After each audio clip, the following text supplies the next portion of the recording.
It was a quiet afternoon at the elegant Aurelia Hotel, the kind of place where polished marble floors whispered wealth, and chandeliers reflected lives untouched by struggle.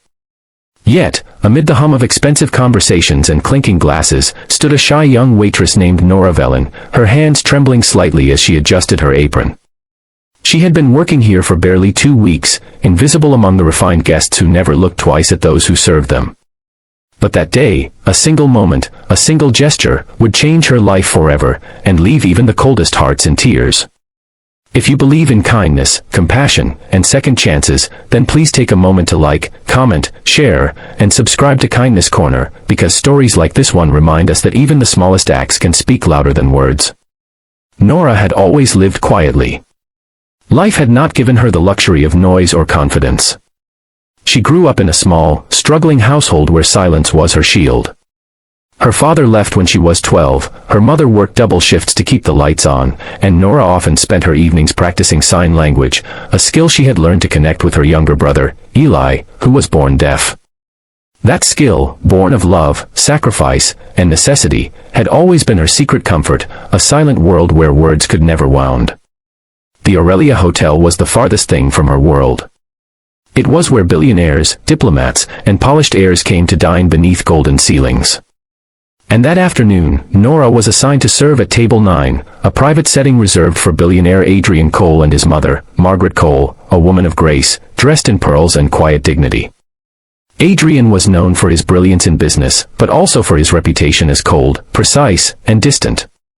Most of the staff whispered about him, a man who built an empire yet seemed untouched by humanity. When Nora approached their table, her palms damp with nerves, she noticed something that made her pause. Margaret Cole wasn't responding to the waiter's questions. Instead, she smiled softly, trying to read lips. Then Nora saw it, a discreet hearing aid and the way Adrian gently leaned closer to his mother when speaking. Nora's heart clenched. She recognized the effort, the familiar rhythm of someone living between two worlds, one filled with sound and one embraced by silence. Adrian glanced up impatiently, noticing the hesitation in Nora's stance.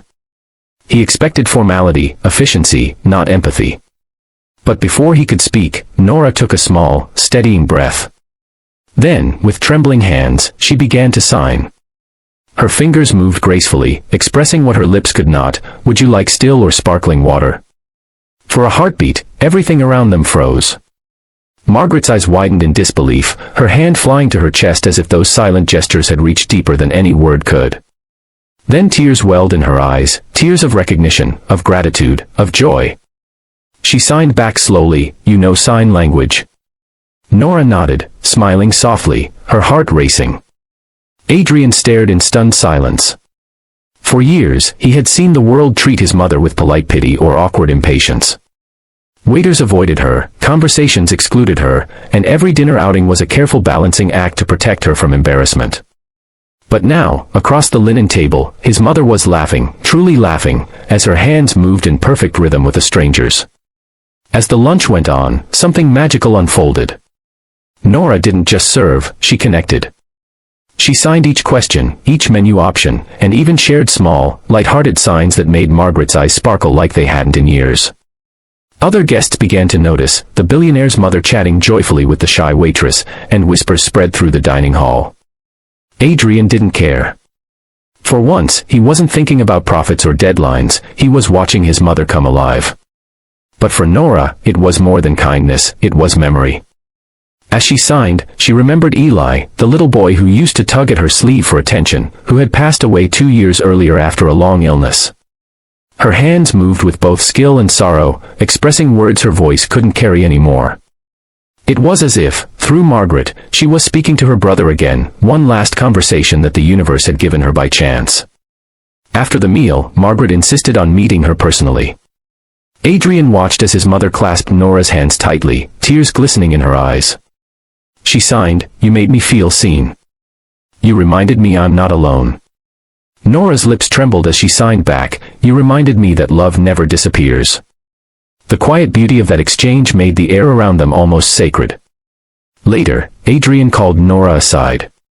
She braced herself for criticism, maybe even reprimand. After all, she had gone beyond her duties. But instead, Adrian's voice was different, softer, uncertain. He told her how his mother had felt isolated for years, even in her own home, and how no one had ever cared enough to communicate with her this way. Then, in a rare moment of vulnerability, he confessed that his mother had taught him the importance of empathy, something he had lost somewhere between boardrooms and business wars. Nora's simple act had reminded him what truly mattered. He asked Nora about her life, and when she mentioned her brother, he understood the depth behind her gestures. Without saying much, Adrian arranged for the hotel to sponsor free sign language training for all its staff, in memory of Eli, though Nora never asked for it. He also offered her a full scholarship to pursue special education, telling her the world needed people like her, people who could bridge silence with compassion. Word of what happened that afternoon spread far beyond the hotel.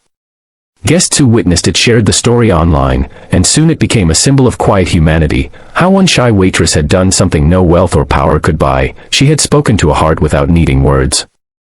Margaret often returned to the hotel after that, always asking for Nora, and their friendship became a living testament that kindness, in its purest form, doesn't need sound to be heard.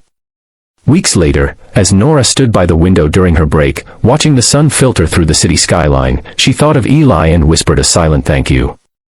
Sometimes, the world tested her with loneliness, but moments like this reminded her that love always finds a way to return, often through strangers who need it just as much as you do. If this story touched your heart, please like, share, and subscribe to Kindness Corner, because the world needs more stories that remind us how powerful kindness can be, even when it's spoken in silence. Before you go, tell us in the comments, would you have done what Nora did if you were in her place?